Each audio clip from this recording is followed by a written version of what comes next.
أعوذ بالله من الشيطان الرجيم بسم الله الرحمن الرحيم والصلاة والسلام على رسولنا محمد سيد الأولين والآخرين ماذا يا رسول الله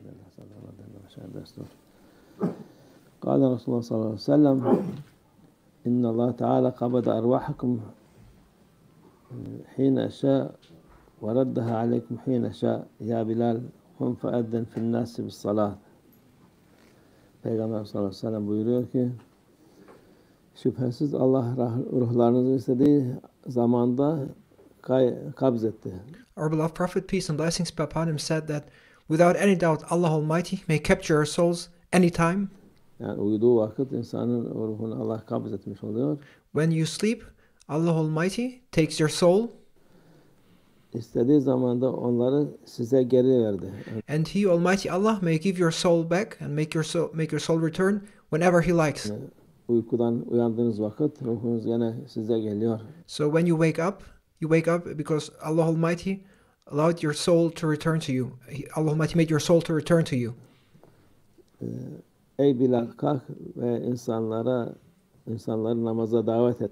Oh Bilal, rise, stand up and call the prayers.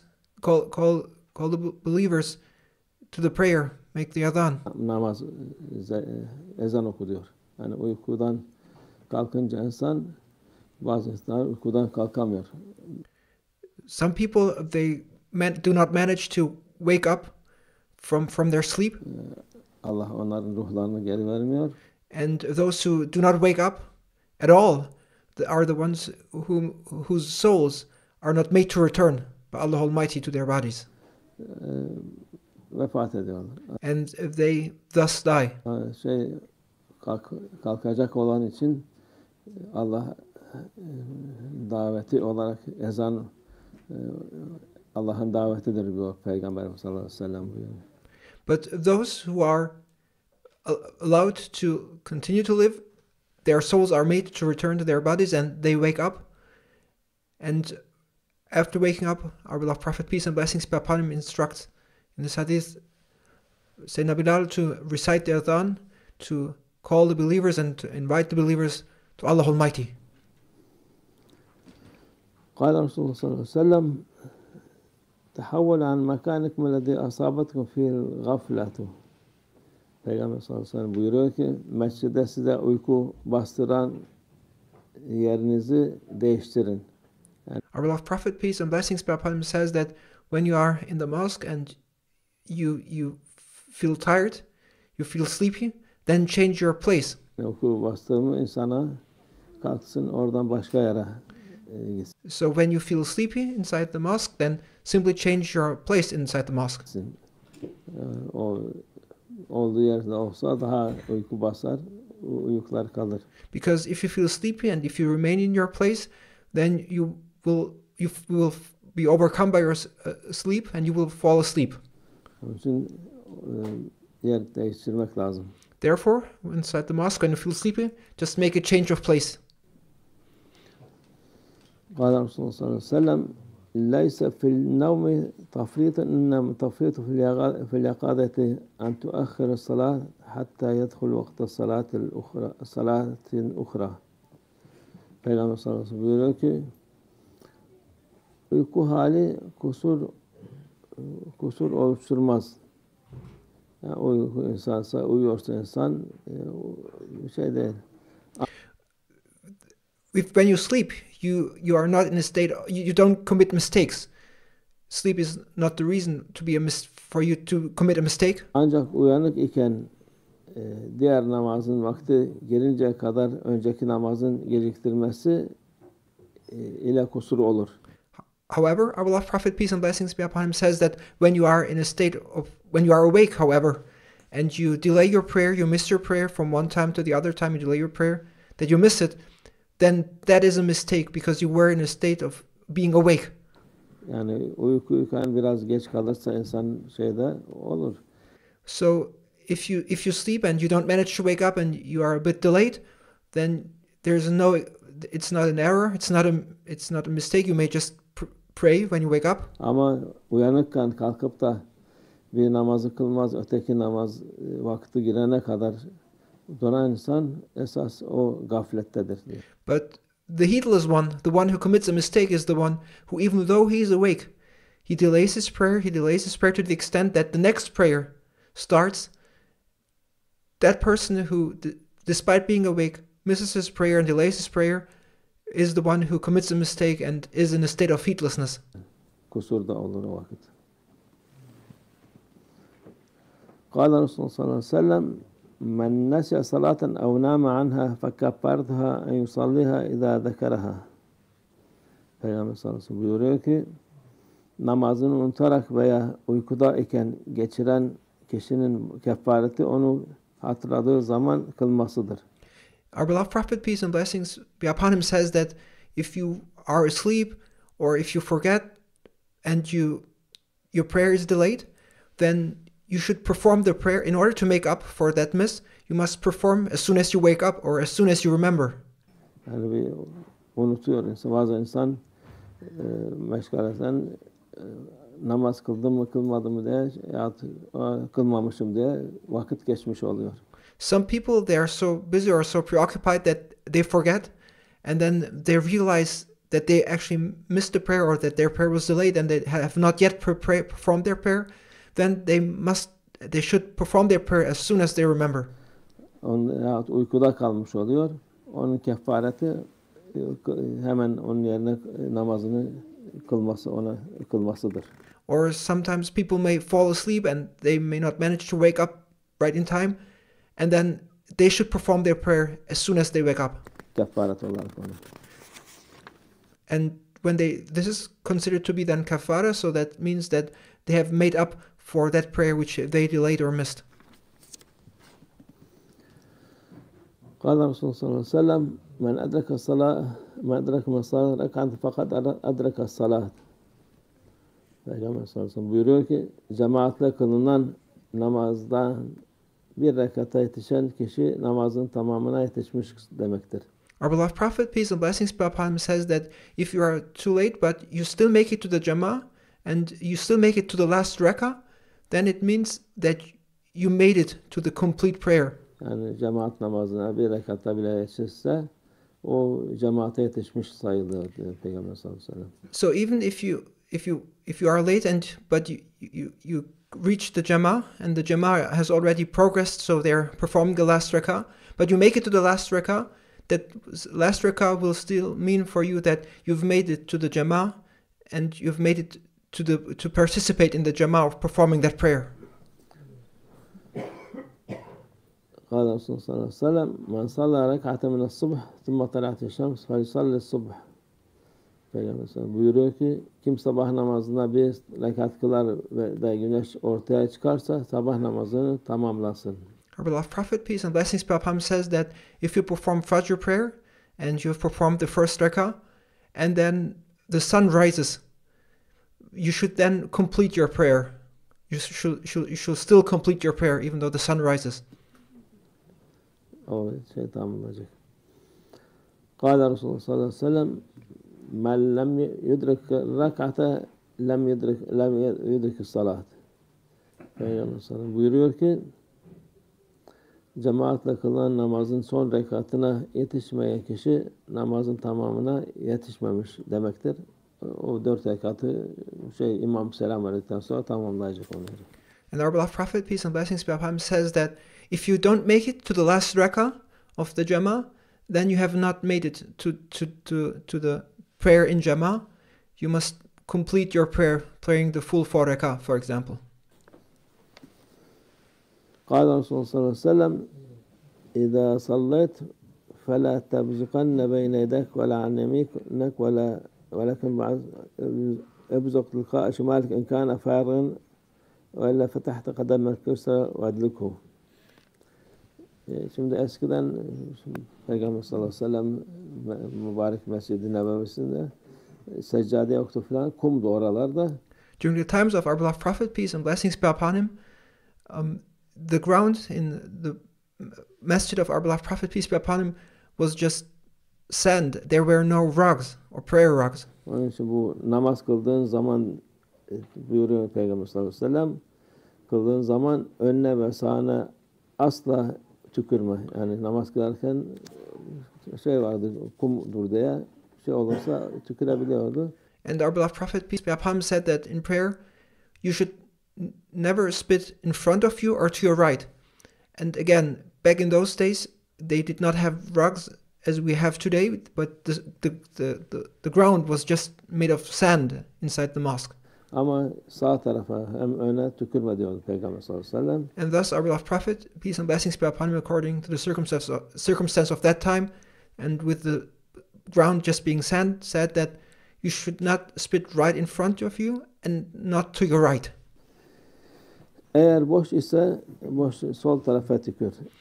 And you may spit to your left if your left is empty. Eğer sol tarafta boş değilse o zaman sol ayağının altına tükür, onu imha et. And if your left is not empty, then spit right under your left foot and then cover it with your left foot. Kumla kapat diyor Peygamber sallallahu aleyhi ve sellem. Şimdi artık o imkan yok burada. Zaten ancak bir başka dışarıda kılıpta öyle bir şey olursa bunları yapılabilir ama cami içinde yapılmaz artık. But this is something that is different today. In the mosque today, where there are prayer rugs, this is not to be applied. Of course, when you are outside somewhere, this may then be applied. But in today's situation inside the mosque, there's no situation of spitting on the ground. قال رسول الله صلى الله عليه وسلم إذا صليتم فارفعوا سبلكم فإن كل شيء أصاب الأرض من سبلكم فهو في النار. Peygamber sallallahu aleyhi ve sellem buyuruyor ki namaz kıldığınız zaman elbiselerinizden sarkıttıklarınızı yerden kaldırınız. Çünkü giysilerinizden sarkıttığınız herhangi bir şey topuklarınızı geçer de yere değerse o elbisenin sahibi cehennemdedir diyor. Our beloved Prophet, peace and blessings be upon him, says that when you perform your prayer, make sure that your clothes, what you wear, should not be extending to the ground and touching the ground, but you should keep it up, because everything that goes under your heel will be the reason for hellfire to burn you.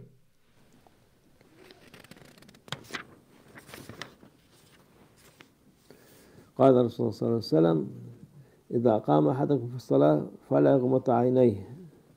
Peygamber sallallahu aleyhi ve sellem buyuruyor ki sizden biri namaza durduğu zaman gözlerini yummasın. Our beloved Prophet, peace and blessings be upon him, said that when you pray, do not close your eyes during the prayer. Yani namazda gözün açık olacak. During prayer, your eyes must be open. Yere bakacaksın tabii, oraya buraya değil de. You must look to the ground. You must not look right or left. Gözünü kapatıp da hiçbir şey değil de. And you must also not close your eyes during prayer. Onu ayaktayken secdeye bakacaksın. While you stand during prayer, you must look where you are going to make sajda. Şey yaparken de rükuda başka şeye bakıp ayaklarına bakıp. While you are in ruku, in the state of ruku, you must look at your feet. Otururken eline. While you sit at your hand. Şey yapacaksın, bakacaksın. Bunlar ama gözünü kapatmayın diyor. But you should not close your eyes during prayer. Peygamber sallallahu aleyhi ve sellem. قال رسول الله صلى الله عليه وسلم إذا قام أحدكم في الصلاة فإن الرحمة تواجهه ولا يمسح الحصى. Peygamber sallallahu aleyhi ve sellem buyuruyor ki sizden birinin namaza durduğunda ona ilahi rahmet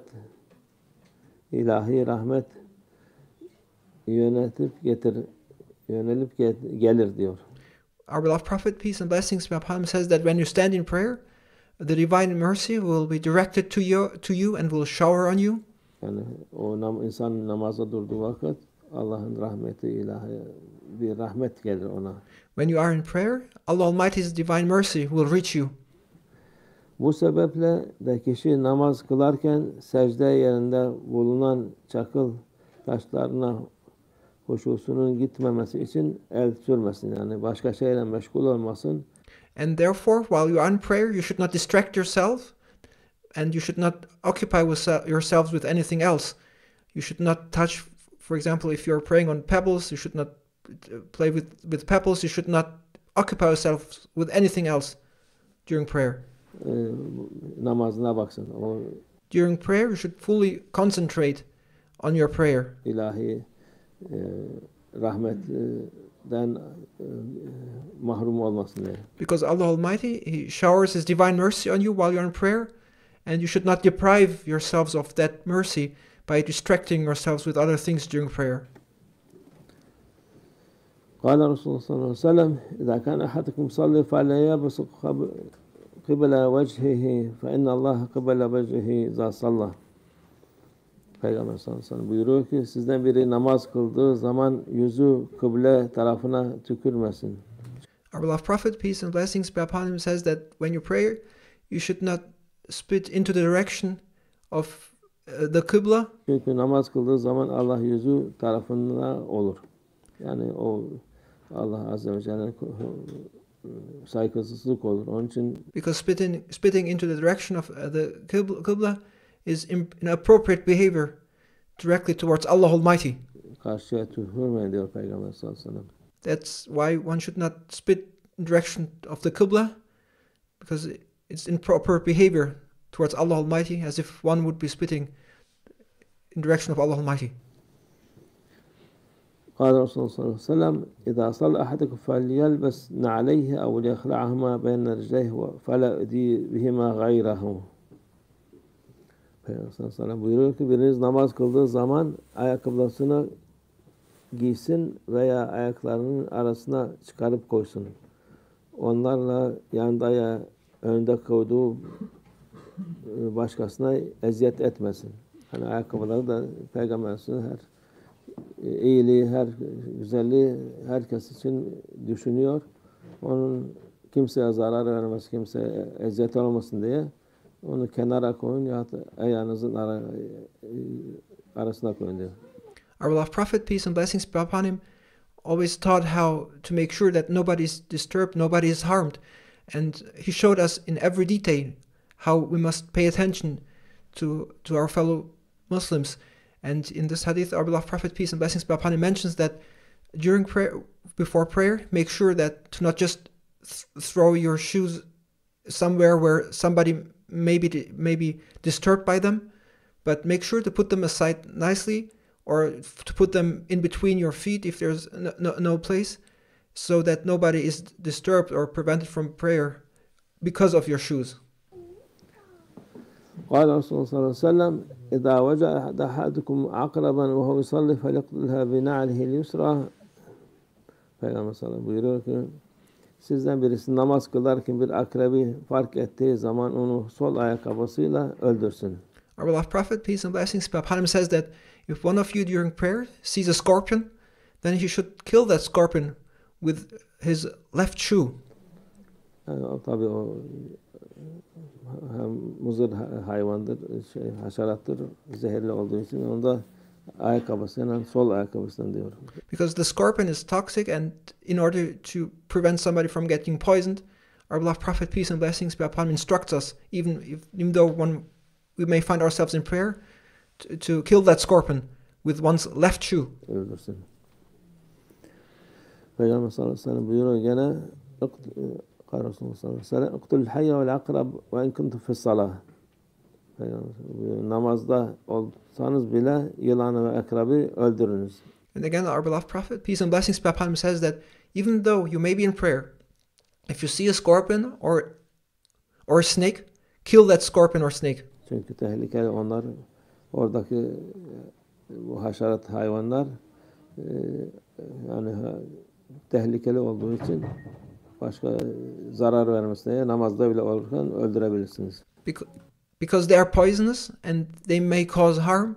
So even though you may find yourselves in prayer, you should kill, if you see a scorpion or a snake, you should kill them in order nobody gets harmed. Peygamber sallallahu aleyhi ve sellem buyuruyor ki "Uqtulul asvadeyn fi's salat el-hayyet ve'l-akrab." Peygamber sallallahu aleyhi ve sellem yani buyuruyor ki namazda iki siyah yani yılan ve akrabı öldürünüz diyor. And again, our beloved Prophet, peace and blessings be upon him, reiterates that even if you are in prayer, but you see a scorpion or a snake, kill it. Sadaka Resulullah fîmâ kâle ev kemâ kâle. زيادة إلى شرف النبي صلى الله عليه وسلم وأصحابه الكرام، وإلى أرواح جميع الأنبياء والمرسلين القدماء الشرائع، وإلى أرواح أئمة الأربعة، وإلى أرواح مشايخنا في الطريقة النقشبندية العالية، خاصة إمام طريقة غوث الخليقة خواجة بهاء الدين محمد ويسير البخاري سيدنا عبد الخالق الغزواني، مولانا شيخ شرف الدين دارستاني، مولانا شيخ عبد الله فايز دارستاني، مولانا شيخ محمد ناظم عبد الحقاني، وسائر ساداتهم الصديقين ومن حفاظة الحسين والفندي ورفقائه، الحاج مصطفى تراب جملة مزقة شو الله شهيد شهداء الله رضا الله تعالى. الفاتحة.